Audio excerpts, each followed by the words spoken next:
عاوزين تحلوا بحاجة خفيفة وبسيطة واقتصادية وطريقة تقديم شيك جدا ومختلفة وحقيقي مش بتاخد وقت خالص لا في التحضير ولا كمان التسوية، ومناسبة جدا للناس اللي مش بتحب الحلويات تكون مسكرة قوي. يلا بينا نشوف الطريقة على طول مع بعض. أول حاجة هنجهزها مع بعض المكونات الجافة: كوباية كبيرة من السميد بتاع البسبوسة، كوباية كبيرة من الدقيق المنخول، معلقة كبيرة من البيكنج باودر، وبرش ليمونة كاملة بدون الجزء الأبيض. أقلب المكونات الجافة كويس جدا. هضيف كمان بيضة واحدة، معلقة صغيرة من الفانيليا، نص كوباية من الزيت ونص كوباية من الزبادي، وأقلب الخليط كويس جدا بدون المبالغة في التقليب علشان العجينة ما تبقاش ناشفة، يعني يا دوبك تلم معاكي. تمسكي حتة بإيديكي وتشكليه على شكل كورة، مش بتشقق ولا بتفرول، يبقى كده تمام قوي. أجيب طبق تاني وأحط فيه شوية من السميد وابتدي اشكل الكرات بتاعتي حجم متوسط لان لسه هتنفش في الفرن.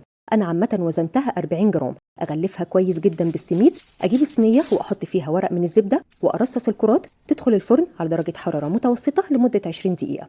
بالنسبه للشربات: كوبايه من السكر، كوبايه من الميه، عصير نص ليمونه وزعفران، ونقدر نستبدله بملون الطعام البرتقالي. لازم القوام بتاع الشربات يكون متوسط وما يكونش تقيل.